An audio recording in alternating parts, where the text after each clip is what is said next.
And here's one of the most interesting things about fantasy football. Everything we learn has the potential to change the meaning of what we already learned. So sometimes you learn stuff, Jeff, and you're like, oh, I thought this, like back when this happened, and now I realize that's not actually what happened at all. And then, oh, well, that changed. Now I have to change. And all of a sudden, like your worldview is constantly changing. I mean, this is, again, kind of how we should live our lives. That every new thing you learn has the potential to recontextualize something you thought you knew as something different.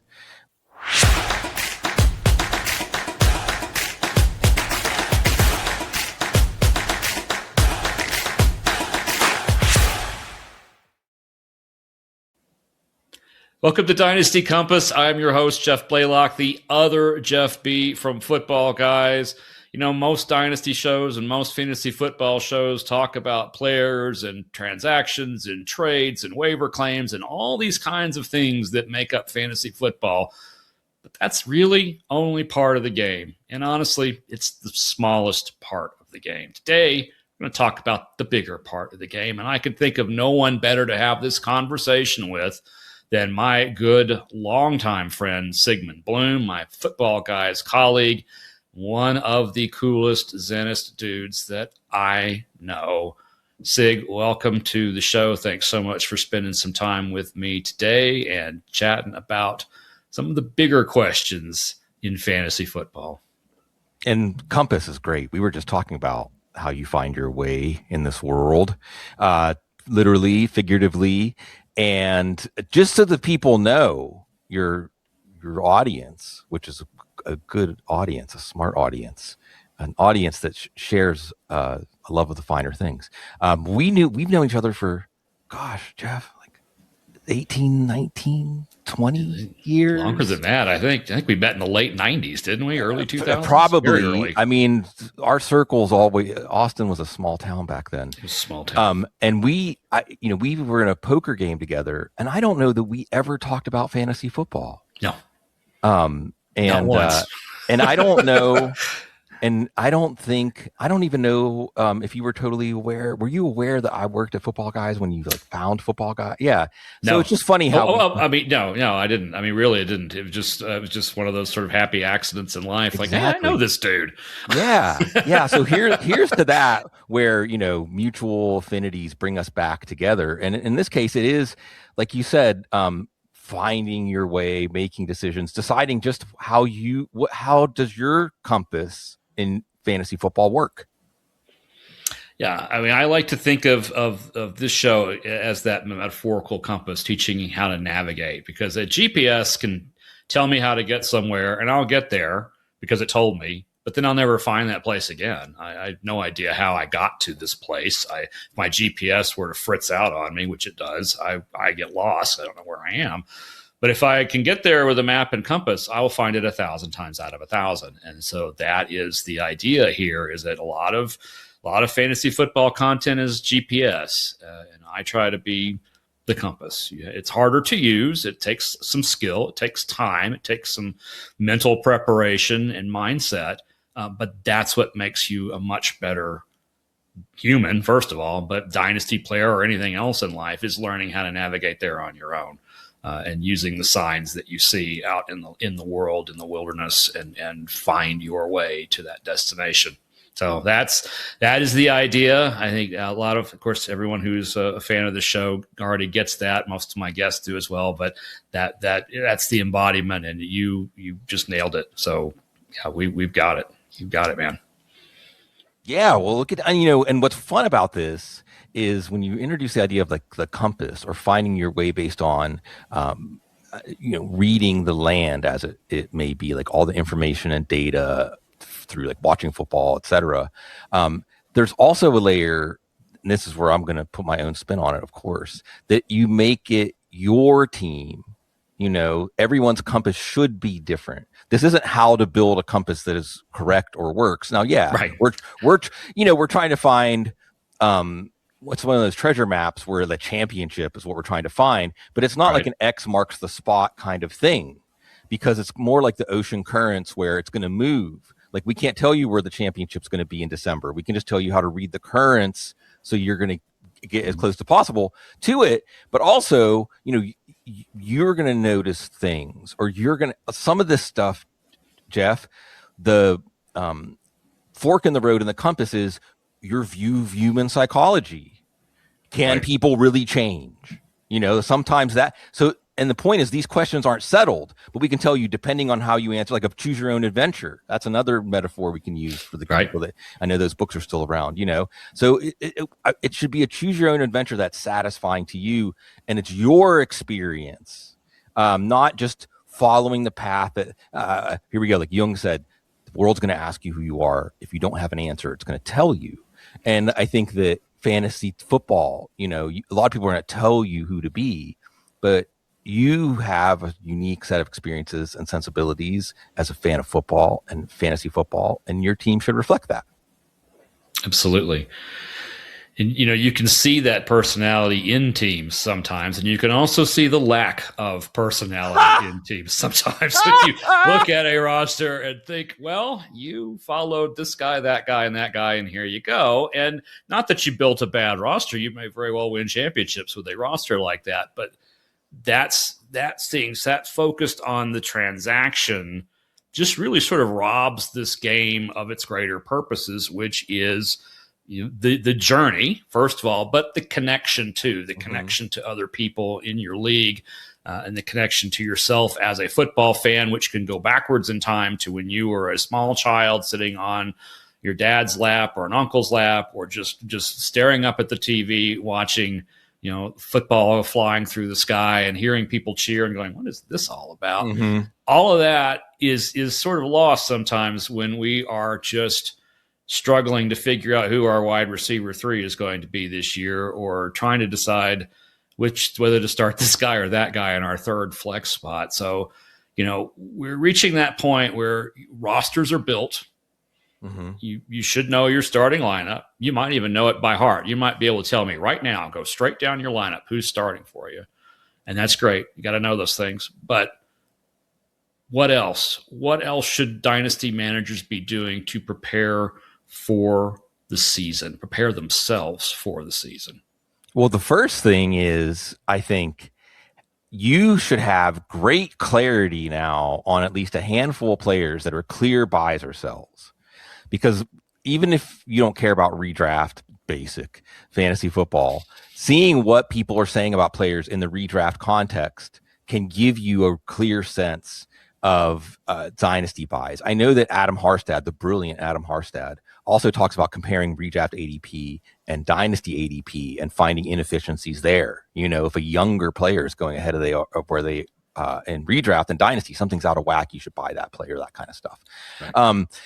So you should be able to have clarity of who's a buy or who's a sell, just based on when the big reveal happens, week 1, 2, 3, Jeff. We're all going to be wrong about a lot of things. Like what you're wrong about, what I'm wrong about might be different, but we're all going to be wrong about a lot of things. And you should put some chips down on the table based on where you think people are wrong. I mean, these are the times to get in and buy players or sell players that you think the next time we see them, the next data point is going to show people, oh, the trend is totally different than what I thought it was. And then you're doing your last assessment of where your roster is. And look, you don't have to have the team that you're going to take to the playoffs in week 1, but you do need to understand where you have redundancy, where you have holes, even starting to look at the range of outcomes. There's some players, some teams are feeling a little better about than we were maybe a month ago. Some were not feeling as good about a month ago, and just starting to get ahead of it. I think this is even a good time to put probes out for players, even put offers that are like, if this was accepted, I would be happy, but really I just want to see where we are in like a price check kind of offer. And this is a very underrated skill in dynasty leagues, is just keeping that phone line open with people, being fun to talk to. Oh, if I were to ask about Parker Washington, would you take Devontae Smith for him? I'm not offering that, but I'm right. And that kind of stuff creates engagement. And then maybe 2 or 3 weeks into the season, you have laid the groundwork for a deal. So there's a lot of things to be doing right now. And that's just really the tip of the iceberg. Right. How about mentally? I mean, obviously you have to kind of separate yourself here into your fantasy analyst side and then just your fantasy player side. We are 10 minutes before the opening kickoff of the season. What are you saying to yourself in your mind as a fantasy manager as this season is starting? What is the mantra? Or is your mind simply empty at this point and waiting for the wave to come to you? Yeah, I mean that's ideal, right? And the not thinking, but that's difficult, especially for us raised in modern society. Monkey brains never stop. That's why we like fantasy football. It gives it something to do instead of chattering at me. Here's the mantra. Don't. I'm gonna look in the camera, Jeff. This is important. If I'm looking, this is in the important. Camera. You're looking. Yep. Don't argue with what is about to happen. Receive it. We fight things that we don't really want or that don't fit our worldview, and it's wasted energy in my mind because it's not going to change. If you drafted Jordan Tyson and you were wrestling with him or Carnell Tate for 2 months and then picked Tyson, and now you see that he's got a hamstring injury and will miss 2 months, don't argue with that. It's just the way that it is. It's just something that don't spend the energy worrying about that you made that choice. It is now what do I do now to fill this roster hole for now if I was planning on him starting? Or just accepting that, as you said, we're wrong a lot. Dynasty managers are wrong a lot. The show that most recent episode of the show had Frank in the chat in here, and one of the mantras that kept coming up was give yourself permission to make mistakes. And that's something that we as monkey brain humans do not like to do. We don't like to be wrong. We certainly don't like to let ourselves be wrong. But if you're going to enjoy fantasy football, you have to embrace that inaccuracy and embrace it warmly.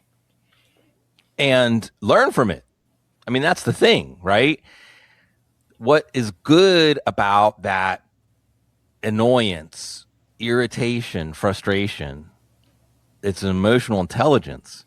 When something is happening in the first couple of weeks and you're like, oh, like this is a burr in my saddle, Let's get some good Texas slang out there in this. The gully washer. Got to figure out how to get gully washer in there. Gully washer. When that burr's in your saddle, it's telling you something. It's telling you that you're having trouble emotionally accepting that you were wrong. But the metaphor I use, analogy, I don't know, they're kind of the same. The offensive lineman who gives up the sack is often the one who's there to get the fumble whenever the quarterback, because they're the ones like, oh no, this is not going well.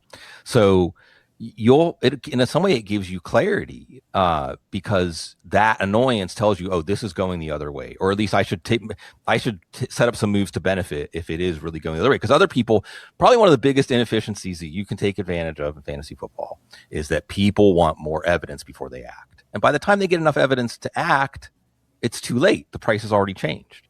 There's a ton of wisdom in life here about being the.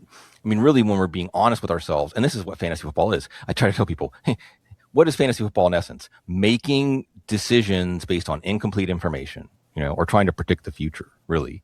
So we're always going to be not completely knowing if what we're doing is right, or it's going to work out, or what we're perceiving on that compass, right? Well, the compass says if I see 3 trees in a row that I should go left, but the compass might be wrong. Okay, we're still going to learn one way or the other. And most importantly, I think, like we talk about, it's going to be your journey. It's not going to be something where you're substituting someone else's judgment for yours, even if how you got there was being wrong.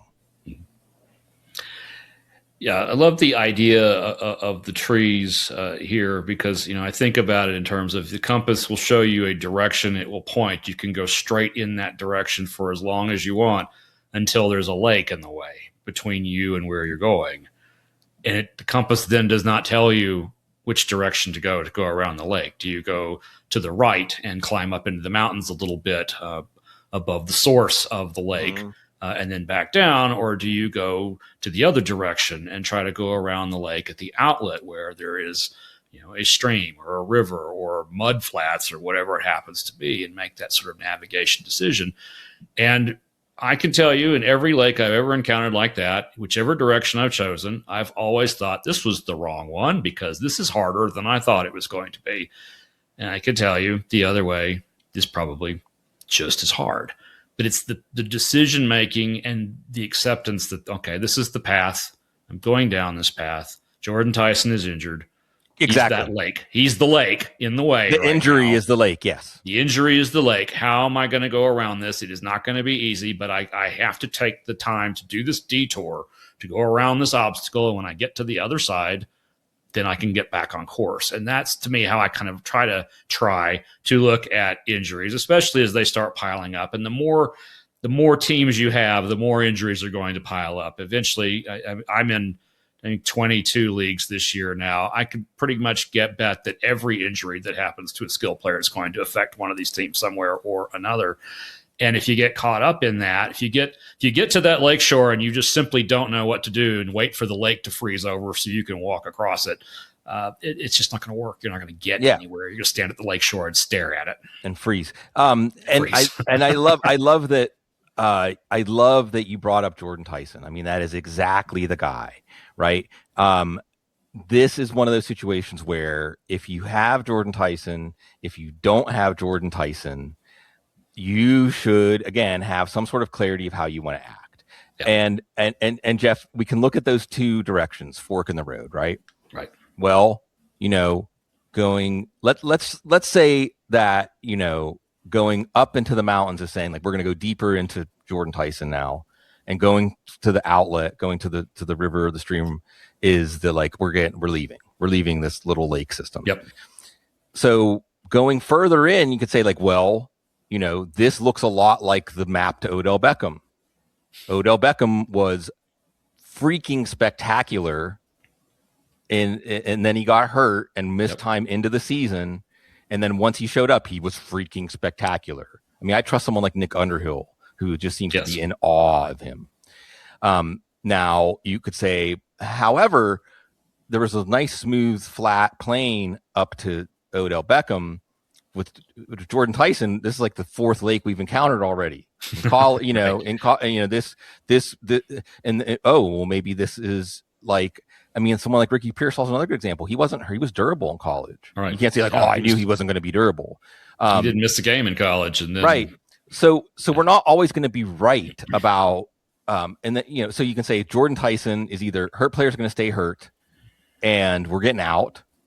And if you have him, you need to ask yourself that question. Or we're saying we already know he's spectacular. That was the biggest question. Don't lose sight of what like you're saying. The most important thing is we learned that, like, onlookers who've been watching football for a while, like, wow. And think about this for Tyler Shuck, even. Wow. And then you say, like, I know that I'll take my chances with chronic injuries. And I wish I would say, Jeff, this is like where we're getting to real inside information. Like, I really wish I could say that I trust the Saints medical staff, but I don't. And I think there's stuff Michael Thomas has said, and I hope they've made some changes, but I don't want to say I know it's too telltale if I say I know for a fact they haven't. Right. So we'll see. But that's what's fun. Let's make some decisions. Let's see how they turn out. Let's hopefully learn something from them and make better decisions next time around. That's life. That's fantasy football. Of course, when the season is over, you want to be holding whatever championship trophy you may have, whether it may look something like this, or whether it's a check, or whether it is just simply bragging rights. And that is the point, right? At least the point of the football part of fantasy football. But you as a manager, as a person, as a league mate, what do you want? What do you want the end of the season to look like for you?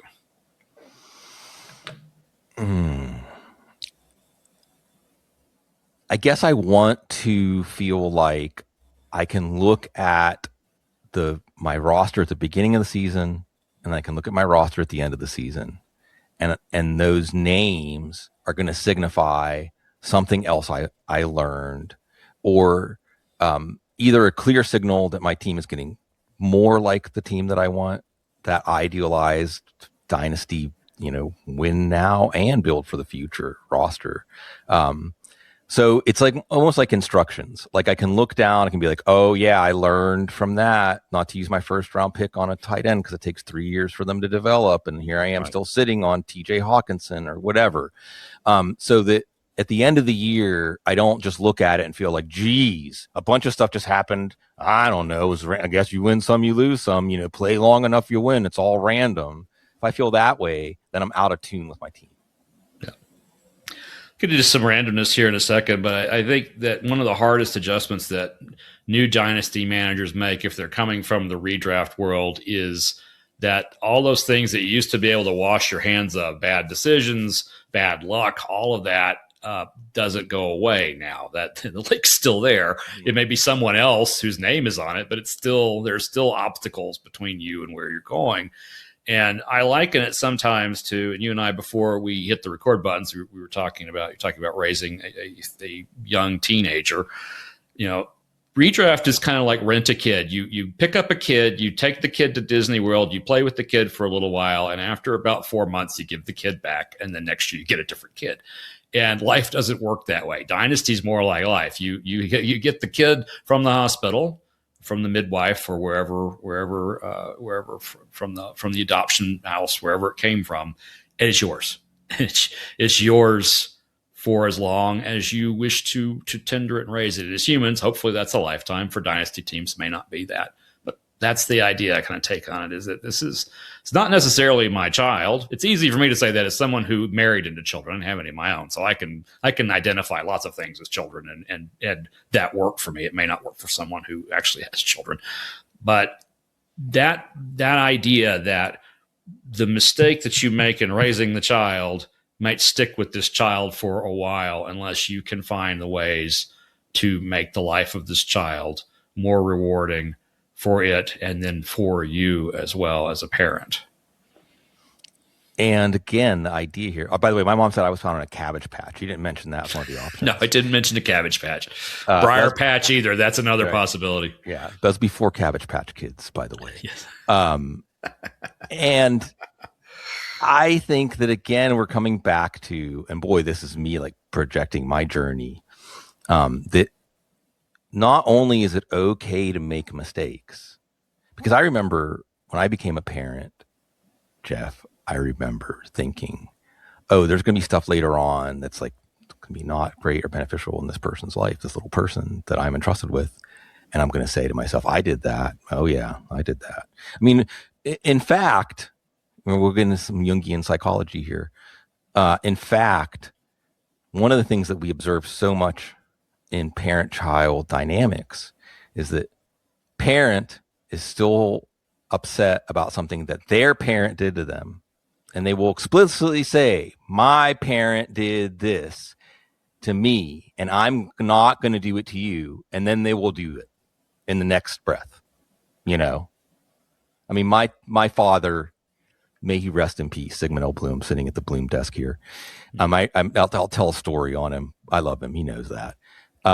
We were actually going to see we would always go see the Pirates and the Dodgers. I'm sorry, the Pirates in different cities. We were going to see the Dodgers, got to Dodger Stadium. We were at this restaurant, and he was talking about how his Uncle George, who, by the way, I learned that the Pittsburgh Pirates asked Uncle George in the 40s to play for them, to be a pitcher.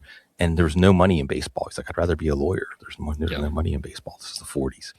Anyway, my dad saying, like, I didn't give you things because I wanted you to have to earn them on your own. Did I ever tell you that story about when I asked Uncle George for this specific job and he gave me this other part-time job instead? I was so mad at him. So you don't realize you're doing the thing and that's what I'm saying. The sin is not, or shouldn't say sin. The heartache is not the mistake. The heartache is not learning from the mistake. Right. And then inflicting it on yourself over and over again. In fact, you're seeing enemies that are not you, like your shadow, basically, and you're fighting enemies that don't exist because they're inside of you. So how did your team get good? Because I learned from making mistakes. That's all. So it isn't like, oh, I have to always remember that I took Anthony Richardson, number 3 overall in my rookie draft. It is, I'm not necessarily going to make the same mistake with Jalen Milroe in the third round or something like that. Although, again, what's funny about that is, you may look at your roster like, and this is where I'm going to break my arm patting myself on the back. A lot of my rosters have Malik Willis, because I was so lucky because I was waiting. I didn't want to carry Malik Willis all year, but I wanted to have him at the by like, say, November, so that I would have him for the offseason knowing he was going to be a free agent. And it was a week or two before Jordan Love got hurt and Malik Willis went on his tear that I added him to almost all. There's one, I think it was Dave Baker, former football guy, Dave Baker, who beat me to the drop in one of my leagues. But otherwise, so, you can look at Malik Willis and the answer isn't don't go after mobile quarterbacks. It's go after them when they cost a waiver wire pickup, not a first round pick. Right. Yeah, our bodies follow our eyes, right? If we are fixated on that mistake that we made drafting Anthony Richardson in the third overall pick, and it scares us off of something for a long time, as long as we keep looking at that mistake, our body's going to follow that mistake. It's the moment that we accept the lesson of the mistake and put it behind us. It's like getting that lake shore behind you. It's fine if you climb up the mountain a little while and look back and look at the lake. Oh, it looks kind of pretty, and then you keep moving. But the lake now behind you, we move on. But if your eyes stay fixed on a mistake, whether and that the story by your dad is just delightful, and I think we all say those kinds of stories to people unwittingly, saying we're making the same mistake mentally in our mind because we're reliving it all over again, and we're about to make it again because we're now focused on this mistake. But I'm sure every fantasy manager alive can tell a war story to another fantasy manager about the mistake they made in some year on something. And my mind is just learn the lesson and let it go. Just let it go. It's behind you. Can't be changed. The ink is dry. Well, Twain said, I think, when a cat sits on a hot stove lid, it shouldn't never sit on a stove lid again. It should just not sit on a hot stove lid again. So it's figuring that out, right, and understanding the why. That's why they call blind spots, right? I do think that, again, one of the things that making mistakes and how making mistakes are going to make you better at fantasy football, like how it should work, is because you were wrong, you should have more insight into the situation and how it turned out. And really, this is a point where we get to the sort of quantum uncertainty of fantasy football, right? Mm-hmm. It's quantum uncertainty. It's the oblong ball factor. It's also, I love the speech. I just can't help come back to Texas, even though neither of us live there anymore. There's a No Country for Old Men, like a perfect film, right? Yeah. Tommy Lee Jones is telling the story about, I don't even remember the guy's name, old Hank Brazier over, you had a Steve, I don't even remember, a beeve, and you had that thing, you shoot him and it bounced around and the bullet went in his shoulder. You still can't lift up his shoulder, arm past his shoulder. But he said something like, even when it's man and beast, the outcome is not predetermined, right. So there's an element of that in football, no matter what. Okay. So we're always talking about a range of outcomes, and it isn't just random, or it isn't just mathematical. It isn't like 23% chance this is going to happen and 20% chance this is going to happen. Right. It's more like, if the offensive line holds up, this stuff could come together. If this player understands this new scheme and really takes to it, he could take over this backfield or whatever. Right. And then you start understanding the interdependencies. And that's where your mistakes, as soon as you've made a mistake, right? Like, I'm trying to think of because I think this is really good too, not just for mistakes, Jeff, where you're like, I went after a player and I was wrong, but it's mistakes where, and I'm going to write something about this, and I'm going to make sure to ask everybody about this on the couch going forward, is what are you most afraid of being wrong about? What's a situation where you're like, well, this is the stance I've taken, but man, actually Luther Burden might catch 100 balls this year. And I'm not taking him in the fourth round or the fifth round even now because of that groin. But ooh, right. So as soon as Luther Burden comes out in week 1 and catches 9 balls, you're like, I was wrong. You should be willing to quote unquote overpay for him, which if he keeps catching 9 balls a week is going to look like a good bargain 3 or 4 weeks. Right. Now, again, because people want more evidence. So again, being wrong could be the best thing that happened to you. Strikes me, it's how you learn that winning teams, I've seen this across all sports, all kinds of situations, work situations, political campaigns, everything I can think of. A winning team that consistently wins doesn't learn very much. And Jeff struggles to deal with adversity because it hasn't been pushed around yet. It hasn't had to face this lake before. Right. And listen, there's a larger thing here too, again, as in fantasy football, so in life. Okay. You don't gain knowledge by thinking. You gain knowledge by acting. And sometimes we want the knowledge before acting, right? Because if I can get the knowledge before I act, then I'm going to make a better decision. Too bad. That's not how life actually works. You get the knowledge by acting, not by thinking. In football, I love your idea, the oblong ball factor, because football as a sport is a bit unique in that the ball isn't round. So it doesn't even do on its own. It doesn't predictably move across a surface. It doesn't bounce the way a baseball or golf ball bounces. It moves sideways. It flips up in the air. It does all kinds of things. And that randomness applies and it echoes outward. You're talking about if this guy happens and if this happens and if that happens, well, you string all these ifs together. And so one of the things I look at is how many ifs did I have to string together to get to this outcome I'm trying to get to? And then the part that I think we forget to do is what happens when that outcome actually occurs? What happens when the third string running back is the RB1? Because he's not really an RB1. He's a third string running back for a reason. So did we manage ourselves and think ourselves into a trap of expecting a result based on certain conditions being met? And the game doesn't work that way. And it just isn't, it doesn't, you get everything right, except the outcome still didn't work. Yes. And that doesn't mean that you were wrong or you should abandon the reasoning or the compass that led you to that place. And this is where, I'm enjoying spending this time with you, Jeff. I always enjoy time we get to spend together. And the people that are here listening, watching the show, I'm enjoying this time. But let's tear it all up and throw that. Go finish your laundry or something, right? Because I had Greg Rosenthal on the couch last week, and he was in fantasy football for 10 years and then NFL for like 15 years. So I asked him, I said, what do we get wrong? What do fantasy players get wrong about the NFL? Because now you've been on both sides. And he was like, whoa, this is a big question. I said, I want you to get in trouble because I know that there's lots of things you would like to say to that question. I'm sure that you can't say. Right. He's like, no. I want to give this question the treatment it deserves, something like that. And he said, the first thing he said was relationships and personalities determine a lot of who gets the ball or like how things go. Right. Just like in life, right? I mean, in your workplace, like those people out there, like think about your workplaces, I mean, I wish we all could be in a workplace like Footballguys. It's not even really a meritocracy. It's like a loveocracy, like we just love being there and we're happy to be there and we're happy to do whatever it takes to keep it going because we like it. But a lot of workplaces are not like that. No. NFL has a full range of workplaces. So personalities matter, relationships matter, like who players and coaches like and don't like or get along with and don't get along with.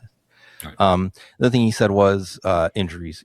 He just said real casually, like Lad McConkey in August of last year, they knew that he was, it was like a lost year kind of. He was never really healthy last year. That's not in the conventional wisdom of fantasy football, Jeff. I mean, even now it isn't. Jeff said, I trust Greg.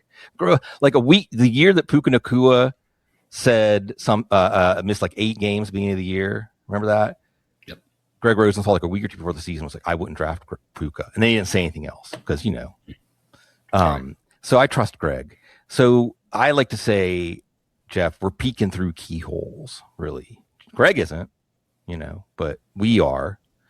And we might think we were right, but we were right for the wrong reasons. It had nothing to do with what we thought. We might have thought we were wrong. And this is where that other part of the compass comes in. It's not just knowing were you right or were you wrong. That's the easy part. The hard part and the part where maybe you do become a lot better is understanding the why, and knowing that like we should not just jump to conclusions about the why, and we should continue to research. And here's one of the most interesting things about fantasy football: everything we learn has the potential to change the meaning of what we already learned. So sometimes you learn stuff, Jeff, and you're like, oh, I thought this like back when this happened, and now I realize that's not actually what happened at all. And then, oh, well, that changed. Now I have to change. And all of a sudden, like your worldview is constantly changing. I mean, this is, again, kind of how we should live our lives. That every new thing you learn has the potential to recontextualize something you thought you knew as something different. But the thing about it, and why, one of the things I think that is so engaging and why it draws people like you and me, otherwise sane people, Jeff, into what I would call like Dungeons and Dragons, but with football players as the characters, you know, is because of that ever changing, pulsating, unknowable ball of light and, you know, color that we're watching. It always keeps us engaged. We're always learning. We're always, it doesn't feel static, you know. Chuck Klosterman wrote something on Page 2 on ESPN, back when Page 2, ESPN had a blog. Hunter Thompson wrote for it. I know, right? Hunter Thompson wrote for ESPN back in on a blog. A blog. And he and I think this was in one of his books, Walking the Dinosaur or something. But he said, like, people are like, why are you so obsessed with football? And he broke it down, you know, I'm roughly paraphrasing and summarizing here, that, you know, he talked about the A11 offense, and he said, you know, football has these rules, but even though football tends to have a conservative audience, the game itself is very liberal. Like the game is like, try anything that works. You know, here are the rules you have to all work within, but otherwise, hey, you know, just because somebody hasn't done something doesn't mean that you can't do it. Doesn't matter how absurd it sounds. And it's a copycat league, and, you know, it's constantly changing. There's an edge found, people copy the edge, someone figures out how to counteract the edge. It's almost like Darwin's natural selection or something, but we're watching it play out in real time. And that, I think, is what's so stimulating about it. And, you know, what occurs to me is that kind of relationship between the offense and the defense is our relationship with the game, and trying to learn and get one step ahead of it via fantasy football. Yeah, I'm sure you had conversations like I'm about to describe. I know I had them several years ago, and the discussion was, well, is the bell cow RB1 dead? Should we not be investing draft capital in running back? Should we just be focusing on other positions? Now we're talking about, well, we have all these tight ends. Should we not be doing after these receivers who take the top off the defense? Because the defenses have been adjusting to that. Now we can't have that, so we put everything close to the line of scrimmage. That will not stay static either. I'm sure that defensive coordinators, all 32 of them, are dreaming up ways to stop your 3 tight end set with your 2 receiving tight ends. And so the bell cow running back is back. Mm-hmm. The 11 personnel will return. The deep threat will return. These things are a bit cyclical. Nothing in football is forever. I mean, there used to be a forward pass. My goodness, this league innovates quite a bit more than it might appear to the naked eye. And being willing to kind of go with that flow, I think, is really critical skill for a dynasty manager. And it can be difficult because we're planning on things 3, 4, 5 years out, and we get there and the landscape's not what we thought it was. But that doesn't mean we stop planning. It just means we need to be a little more flexible with the way we plan. Yeah. And by the way, when you said 3, 4, 5 years out, I do want to say I would just stop at 3. And you know why I would stop at 3, Jeff? Because it just makes it less complicated. Yeah. You know, and you mentioned that thing about running backs. And I mean, I don't really have anything specific to say to piggyback on your point about the ebb and flow. But I will bring up something specific, some red meat for dynasty players. I did my first dynasty startup in years because my man Dustin, all 22 FF, asked. He said, "I want to be in a league with you." I'm like, "Well, let's start a league." And it was a league where it was scaled PPR, 0.5 for running back, 1 for wide receiver, 1.5 for tight end. It was a super flex league, had 3 flexes, like 2 wide receivers, 2 running backs, 3 flexes. So, there's going to be a lot of players each week that are starting. And I looked at that and I thought, I'm not paying for running backs. I mean, they're 0.5 PPR, so you're not going to flex a running back. There's probably not, I mean, even the 20, is there 24 reliable starting running backs even week to week? Probably not. Yep. So you know what? I'm going to go super cheap. I'm going to take the tank to E at running back, because as soon as you draft these running backs, like driving a car off the lot, it's another car metaphor, right. They're going to lose half their value, where you could see wide receivers and tight ends with the tight end premium, and of course super flex, so any kind of quarterback prospect, they have the opportunity to appreciate.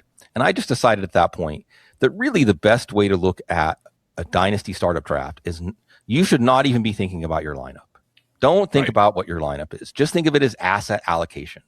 Like you got a wallet to spend at this auction, at this, you're buying up stuff that you think is useful for like the cost of a 13th round pick, for the cost of a 14th round pick. Don't worry about your lineup. You're going to be wrong about some of your picks. You're like, well, I don't need another running back. Well, maybe you do.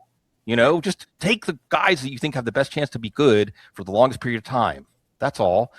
And we'll see how it goes, Jeff. I didn't take a running back until like the 21st round. I took Isaiah Pacheco. I did take Marshawn Lloyd. This was back in like May. Woo. Yeah. I took Najee Harris. That's looking okay right now. That's looking okay for the moment. I took Amari DiMercado, who I dropped for Brashard Smith, who I dropped for Samaje Perine. And I took George Holani. And that's those are like 5 out of my last 8 picks. And of course, the rest of the league is going to be like, well, we're going to close you out now. Yep. But the thing is, even if I'm 0-2, 0-3, I'm not worried, because at that point, because I've got all kinds of guys on my bench at wide receiver and tight end that are, seeds you can plant and see what magic beans, what it creates. And a few teams are going to look at their teams 2 or 3 weeks in the season and say like, I don't know if it's going to happen. And they're going to want to trade, David Montgomery for Ted Hurst or something like that. And I got Ted Hurst like 8 rounds later than Montgomery. So we'll see how it works. But the point is, I looked at everything before the draft started and I said, I'm going to have a strategy. I'm not going to hedge one way or the other. And I think that embracing that running backs are those expiring assets, and you don't have to buy them in your startup draft. Thinking about things that way, like, yes, now I may come back on your show in a year, Jeff, and say, I lost because I had no running backs and no one traded. Don't do it. And then we'll learn all together. Yeah, there's no one right way to do this. If there were, it would be an exceedingly boring thing to do, and people like you and me would not be talking about it on a podcast somewhere. But, when you think about all these decisions, you think about a plan like that, about going, 0 RB to almost an extreme here, and it may not work, and it might be somewhere in between. But you already seem to me to be kind of at peace with that strategy and with that draft and having done that. So how do you find, if you find, peace with your decision-making when the outcomes are still undetermined? Oh, that's almost like you still haven't got to open the present yet. That's not even, right. I think what I try to say, and I've made this speech, and this is where I'm kind of cheating, but maybe not. I've made a speech on the show so many times over the years, Jeff, that if one of the first things you woke up thinking about was like, oh my God, I just can't believe that I started CJ Stroud over Matthew Stafford and lost because of it last week, then that's probably a sign that everything in your life is going okay,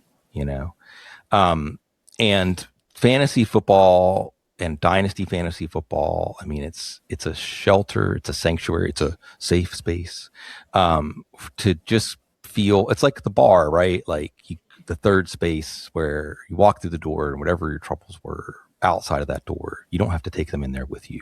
And that's kind of where you should be when you put your dynasty GM hat on.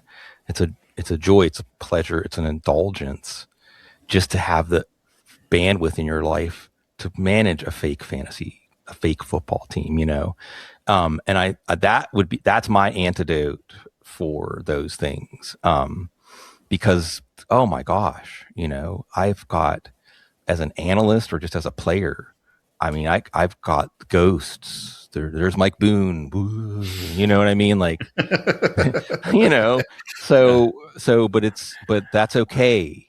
I mean, one of the things, and this is more analyst than player, but I still think this is an example of coping, right? I remember who it was I had on the show when it occurred to me that fantasy football analysts, like, really, our job, Jeff, is like the person that sits in the dunk tank for people to throw the ball at. Right. So, I mean, it's the same thing even as a player. Like, you're saying, I know better. And you're going to have moments where, like, see, I did know better. But the game's always going to humble you. Ask the people that play it. Ask the people that coach it. It's always going to humble you. So when it humbles you, say, like, well, that was actually what I was here for in the first place. Yes, may have another. Dunk tank is a great metaphor for that. I mean, I spend and I enjoy doing it, so I don't want to sound like it's a drudgery. It isn't. I love doing it. I spend a lot of time on Sunday mornings doing things like start sit questions and answering trade questions and so on. And every year, especially around week 17, I will get someone telling me that I cost them their fantasy championship because of the terrible advice that I gave them.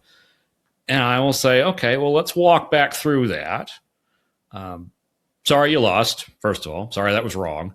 But let's walk back through the reasoning process. And I said, well, this is why I recommended that player.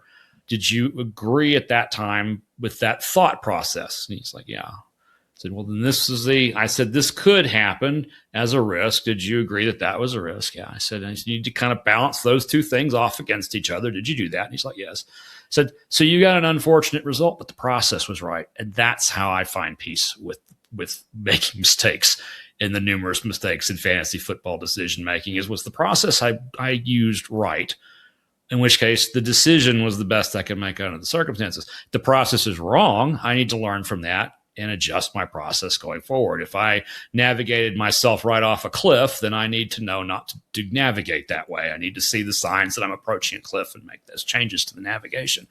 But to me, that's the process. If you said something earlier about you could be right for the wrong reasons, and we celebrate that because we were right, but we should also be just fine with being wrong for the right reasons because it just didn't work out in that particular instance, but everything else was right. Sure. I mean, rather be lucky than good, right? Yeah. I'd rather be lucky and good myself, but sure.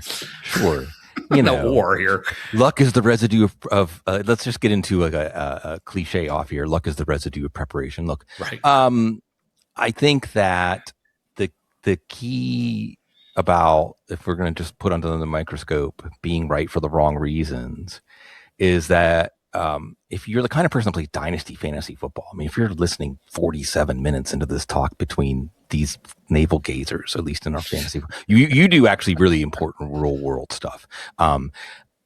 Listen, just always like that hunger, that appetite for more information. I mean, think of it like as a pixelated image becomes more defined. The more you read, the more you watch, the more you learn, the more defined that picture will become. And then hopefully, what originally you did mention something about football and watching football and your original love of football, where it comes from. And hopefully you can intertwine your fantasy football compass with that, you like running backs that, I got somewhere over my shoulder is Jerome Bettis. You like running backs that are physical, and you think that, like, now that the under center running game is coming back, you're excited about that, and you want to get this. Derrick Henry is going to be back, or whatever. It's one more career year for the books or something. But your philosophy of football, or even I loved watching Earl Campbell with my dad when I was a kid, or something like that. So you put those things together, along with a desire to want to continue to learn more. And then you don't even really care as much about how your team does that week or that year. You just look forward to watching the dance and doing the dance and hearing what song is played next. Yeah, I use this in my real world life. This idea, and I didn't come up with it. It's Simon Sinek's idea, and I don't know if he came up with it either. But he's the one that I sourced it from, and it's this idea of playing an infinite game. That there are finite games and infinite games. The game of football itself is finite. There are specific rules. There are specific combatants. It starts. It ends. There's a result at the end. That's that. The infinite game, so the goal of the finite game is to win. The goal of the infinite game is just simply to keep playing. You want to play again tomorrow. And I always try to view the fantasy part of fantasy football as the infinite game. I want to keep doing this. I like doing this. I enjoy this. I want to do it again tomorrow. I want to do it again next season. I want to do it again 30 years from now. But to get myself to that kind of joy point, I had to let go a little bit of the finite games that happen along the way when things don't necessarily work. Maybe I had the best roster in the league and went 5-9. That's happened. I've had the worst roster in the league and gone 9-5. And whatever happened between those two things, I don't know, but that was the results of those finite games. But the infinite game is that my league mates and I built some relationships, and we still got them going. And the longer that our leagues go and we're still together, the more we learn about each other and the more that we want to keep playing. And the other thing is, again, going back to that pulsating light colored blob that we tune into, the infinite game, what I'll add to that is the infinite game is, I've always compared it to those unsolvable math problems, which I guess artificial intelligence, I'm making air quotes, are solving. Mm-hmm. I mean, I don't ever. Yeah. I mean, give that thing a close, it's a query. If it's a closed system, it makes sense to me that it can do those kinds of finite, speaking of finite, when they finite, but at least, and did they really solve them? That's a whole other thing. But my point is there are these math problems that people would spend a lifetime just to get the ball down the field a little bit further. They were considered unsolvable. But the practice, and this is where AI, again, is robbing us of being human, the practice of attempting to solve it, all kinds of things were learned along that journey that were very applicable, useful things, even though you went in knowing, like I took a class from a philosophy professor in college, Benedetti in Syracuse, old school, and he said something on the first day of class, like, none of us will understand Immanuel Kant's critique of pure reason. All right, let's get started talking about it. Let's just get this out of the way. None of us really know what we're even talking about. So let's have a discussion about it. And we're never going to solve the NFL. The NFL can't solve the NFL. We're never going to solve it, but the unsolvability of it is that's what makes it infinite. And that's what keeps us coming back. It's hard sometimes too, when you know that you don't know it, then you sort of look at the plan that you have, and in any, sticking with our wilderness and our compass theme, I have sketched out exactly how I was going to backpack to somewhere and never ended up actually doing exactly that. There was always some reason why it didn't happen, like this giant snowfield I wasn't expecting, forcing me to go around the mountain a different direction. But when you're thinking now, just, as whether it's life generally or just in fantasy football, you're talking about that startup draft you just did. You had an idea of what you want to do. You didn't want to draft running backs. Where's the line? And line may be the wrong geometric thing, but where's the line between having a plan and being married to a plan? Well, I may have crossed that line, right? I look at this draft every couple of weeks. I'll just look at it and think about it. And there was a point where I had a pick, and then there were two more picks, and then I had another pick. And I really liked Jayden Reed, and I think people are going to find pretty quickly, like, Jayden Reed is like middle class Luther Burden. He already is. Like, he's already shown that he is. He's not, and he doesn't have Ben Johnson calling the plays and buying stock in him. But and the thing is, I went in with that plan about devaluing running back, but I also said, okay, I had stocked up. I had made some trades. I traded down a couple of times. I really liked my depth already at wide receiver and at tight end. I had Bowers and Kincaid. At wide receiver, I think I had Lamb, Olave, Tate, Jamison Williams. And we were only in the 8th round, And I was like, I'm going to take Reed I really thought David Montgomery had fallen far enough. Even if I was only buying 1 year of David Montgomery, I think David Montgomery should be like in this early third round of redraft. I mean, I think he's a low end running back one this year. And I said, I'm going to take Reed and I'll just get, I think Montgomery will fall to the other pick, and he didn't, and I've tried to trade Montgomery and things like that. So I maybe got a little too cute. I stayed a little too committed to always maximizing the potential long-term return and not looking at, because filling one running back spot is a lot easier than filling two. Right. So what did we learn? This summer.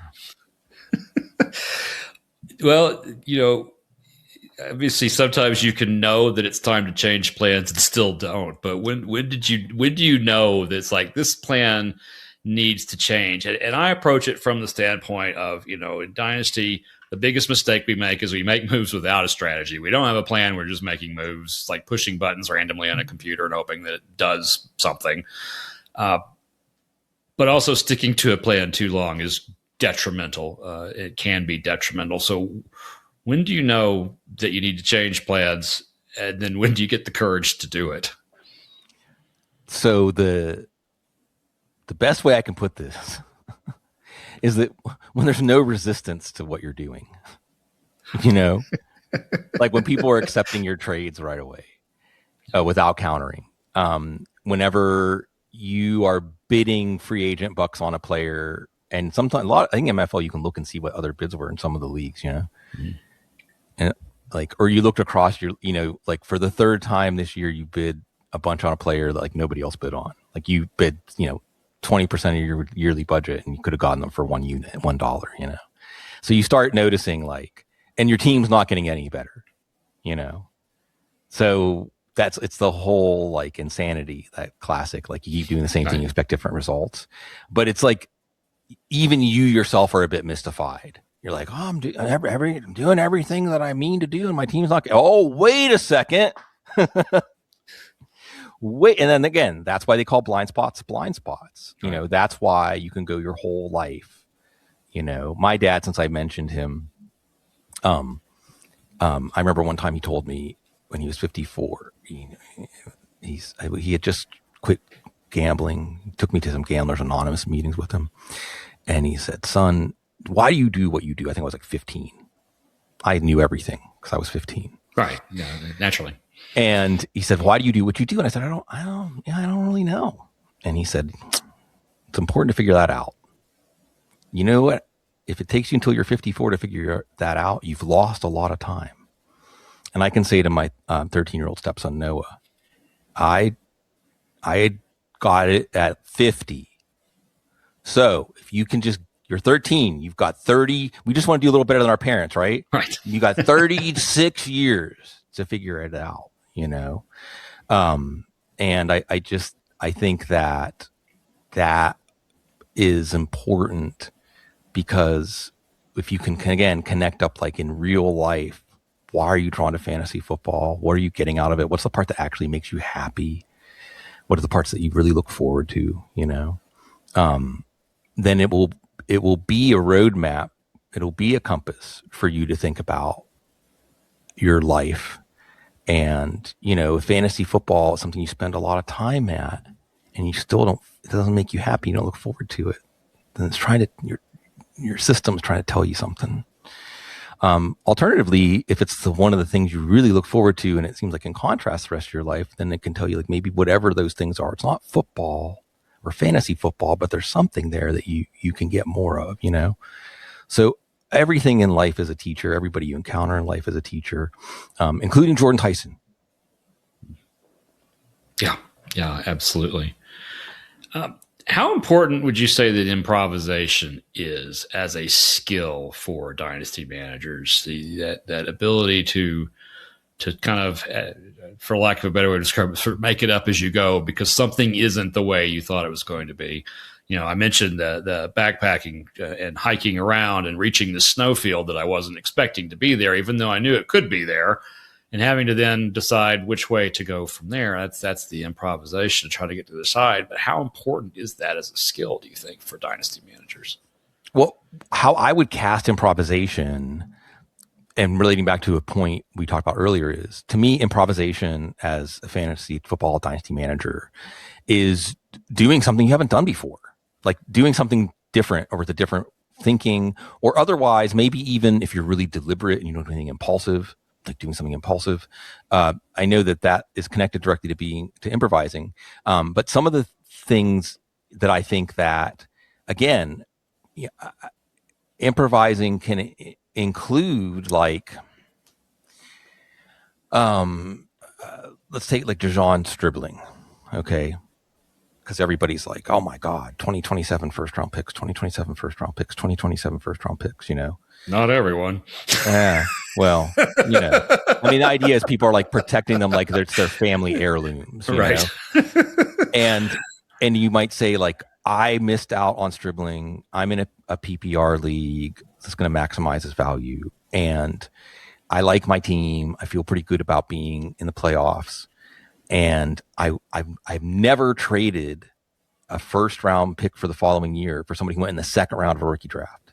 But gosh, I really want to get Stribling in this league. You know what I'm saying? That's where improvisation helps you, is when you feel pulled in a direction and your previous process or otherwise your sensibilities tell you, I don't know, like, we don't usually do that. That's where I think you can have those happy accidents. There's something that's out there called the sunk cost fallacy, which is that you try to get back the investment you put into something and you hold on to it too long because you're trying to get that back.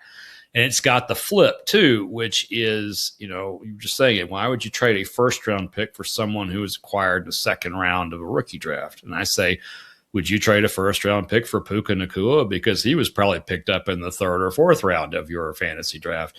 Would you give a first for Kyron Williams a couple of years ago? I picked him up off waivers for nothing in 2023 in the summer. What was paid for it doesn't really matter. It's what's the value proposition now. You don't begrudge somebody for making a profit on something. And hopefully you don't take a bigger bath on something because you're not willing to take a smaller bath on something. And again, as above, so below. This kind of behavior is either rewarded or punished in the NFL itself. I always have said that the good organizations, not every organization, the good organizations, as soon as they show up to camp, maybe even rookie mini camp, their draft cap doesn't matter. How do we get you? What's your contract? It's all the bad teams that are playing players because of their contracts or because of their draft capital. So I'm not saying it won't happen. But here's the other thing. Yes, draft capital gives you opportunity. Ryan Riddle, love him. All-time sack leader at California, I think, when he got drafted in the NFL. Wrote incredible stuff about Bleacher Report back in the day about the player's perspective, but real player's perspective. And he said, early round picks have to prove they can't play. Late round picks have to prove they can play. So in other words, the early round picks are going to get that chance to prove they can't play. But guess what? If they can't play, it doesn't matter how much opportunity they were going to get. Now, there are probably late round picks on draft free agents that never got a chance. That if they had gotten a chance, maybe we'd know their names now. Everyone who plays Dynasty Fantasy Football, if you're a real Dynasty player, you should have at least one player who popped into your head right now and said, yes, with whoever. Cedric Pierman, what's up, Matt Waldman?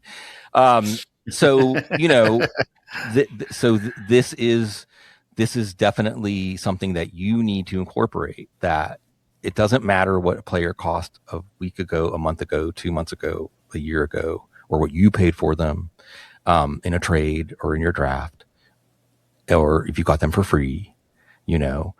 What matters is what you think they're worth now. And even more so, I think it's the trend, because we think of things in a much more static and incremental way. And that's not how it actually works. It's whiplash fast. Pew, pew, pew. So even say somebody like Parker Washington, there's been hype about Parker Washington going through April. I know he's out for like a week with an injury, so I don't want to bloom him. But I mean, this is where, again, I'm going to pat myself on the back, right? Parker Washington was already generating a lot of buzz in the off season, but it seemed like, to me, people weren't really buying in because his redraft ADP was still like 6th round. So I, like, in a PPR league, I had Tucker Kraft and Isaiah Likely and Kyle Pitts. And I think Kyle Pitts could be like a major PPR scam, like Jonnu Smith 2 years ago.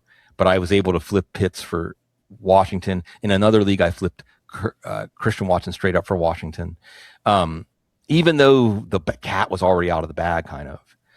So just because the news has already broke, that doesn't mean that the buying opportunity is over, or it even should be over. And I think what you really have to understand is, am I selling a player for 50 cents on the dollar or 10 cents on the dollar? You know, could this player double in value or only go up 50% in value? And then you understand, like, it doesn't matter if I'm losing 10%. So here's a larger trading thing I'll tell people.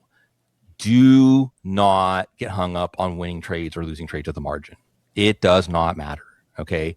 When you make a trade, if you could see the future range of outcomes, you know, chances are it's going to be like 95% you're going to love the trade, or 95% you're going to hate it. And it doesn't matter whether you got a second or a third round pick in as a throw in. Right. Okay. It doesn't matter whether you gave up a second or a third round pick as the throw in. It just matters that you acted when you felt an inclination to act. And if you're right, it won't. And this also goes for redraft, taking a player around before ADP. 2 weeks into the season, reaches become values and values become reaches. I mean, you're dropping players that you thought were one of your best picks. So again, you know, be fluid, receive the constant information, learn from your mistakes. You know, I think we've got a good recipe here. I do too. And of course, we still always have to remember that the word fantasy is in the title. So this is not the consequences of this, unless you are betting an entire mortgage on your fantasy team's performance this year. The consequences in the grand scheme of things aren't the highest of the things you do in your life. And if they are, congratulations. You have, as you said, you have an exceptional life. And I wish that I had that same sort of consequence on my fantasy world in terms of my overall existence. But one of the things that's changed, and certainly it accelerated when I got into the fantasy industry and became a guy who hosts a podcast about fantasy football, is the number of leagues I have has proliferated. And I had this sort of slow ramp up for years, one, and maybe 2 or 3. And now it's 22 from 15 last year. And I think 10 the year before that. I don't know if you have that same sort of experience, or maybe you have now kind of found the downturn from a peak, but how do you scale from, you know, one league or a small number of leagues to a larger number of leagues and still maintain that love for fantasy football and being a manager? Yeah, I definitely had to scale back. I mean, because you get to a point where, because the last thing I do is my waiver claims. So when I got to a point where I wasn't even able to do waiver claims, and occasionally even I would start putting a lineup in, you know, that means the writing was on the wall. But as far as just, you know, not getting worn down, don't tell Joe I said this, okay? People will tell me, they'll apologize. They'll say, I'm sorry, I'm not playing fantasy football this year, as if I'm like invested in fantasy football as an endeavor. Right. That I think everyone should be doing it, like pickleball or something. But I'm like, good, you found something better to do with your time, you know? So I think there can be times in your life, like I really fell headfirst in fantasy football when I had an office job and I didn't really feel like working, but I loved managing my fantasy team. So that's basically what I did when I was at work. Sorry to all my managers who are watching right now. So, I mean, it can also, their emotional intelligence can tell you like this, like I went to, and that's another thing, right? Like, for fantasy football to remain a source of something good, you need to use it just for that. I think that if it becomes an escapism kind of thing, that's when you can find yourself starting to not be able to handle the outcomes because you're not dealing with the actual thing that's going on in your life. But that's for on the couch. Yeah, there's an hourly rate for that, right? When you start talking about those kinds of issues, you know, it could be a challenge because again, the fantasy part that's in there is so alluring as an escape from life, and it's always about balance, right? Like most of the things, is there's an amount of escapism you should always allow yourself, but if you get too far into the escape, then life around you and relationships around you and careers around you start to suffer for that. And it's easy to say, well, I'm in too many leagues, that's why it's happening. You could also just be in one league and it happen. Because this is fantasy world's a fun one to be in. We like being in it. I like being in it. I think you like being in it. It's a great place to be, to talk about, who's going to be the wide receiver 3 in Jacksonville this year is not a conversation that normal people would have, but it is perfectly normal for us to have it. And we like having that conversation probably more than we like having most normal conversations. Your idea of, the bar being kind of its own world where your problems stay outside. Even though I don't drink anymore, I still recognize exactly that it's a place where whatever's going on in life, you can just put it on the coat rack as you walk in, and there's this warm group of people who are waiting to embrace you and talk about nothing particularly consequential. And you can spend a couple of hours doing that. And the trick then is go back to the problems and fix them rather than just keep going back to the bar. And I think that's that balance line. I think is what you're hinting at is get into it, but don't let it take over. Yeah, always. I mean, personally, even, we're always just trying to be self-aware and be receptive to the messages people around you are trying to deliver.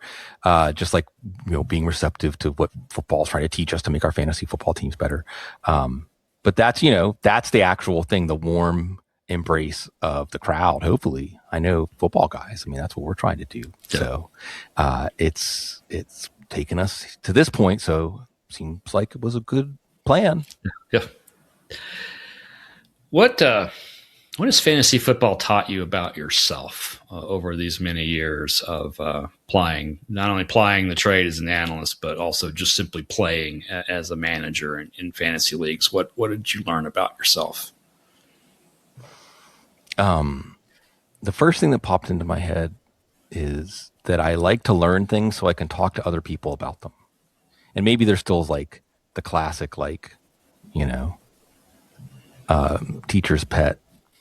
I know the answer. I know. But no, I mean, I prefer more the idea of being people who know as much as I do or even more than I do, and being in that. And then also sharing with people like enthusiasm or passion that a topic like sparks in me.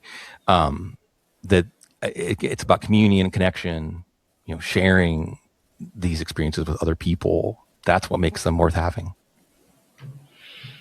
I love that idea of learning things to have conversations with other people, and then I love the step that I try to take, that you take, that Footballguys takes generally, is that the idea of that conversation is not for us to pass that knowledge that we have on to someone else. It is to, if that person is looking for knowledge, is to help point a way for them to go look for it themselves, and then to have the conversation and learn from each other. It is not a one-way street where, you talk and someone listens. It's not a presentation for a CLE class somewhere in your profession where you're listening to some guy drone on for an hour and maybe you learn something. It's really more about the connection and about guiding each other. And as I like to put it, trying to give off more light than heat. Yeah, I think that, just again, there's so much. What I'm thinking about right now is a parent in one of Noah's youth groups said something to me about a high school teacher he had who said something that stuck with him about the idea of winning or losing an argument. He said the high school teacher told him, "Why do we think that whenever you learn something new, you lost the argument? Did you really lose when you have a argument with somebody and you come away with your perspective broadened, with the new information? Did you, who?"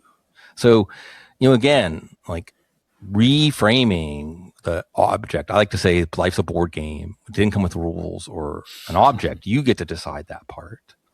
And if the part is like learning and making new connections with people, then that makes it pretty easy to make every day for the rest of your life very satisfying. The argument to me is that finite game, even though it doesn't actually have rules or necessarily combatants, that if the object is to win the one thing, then that's what that is. But I prefer to continue the discussion. and to keep talking again tomorrow. And I don't think that winning or losing arguments is the way to approach that myself. And I'm in a space, in the fantasy space, but also in my other professional lives where, there's an expectation that we have our tout, our flag plant, that this is it, and we're going to stand on this hill forever. And like, the hills don't last forever.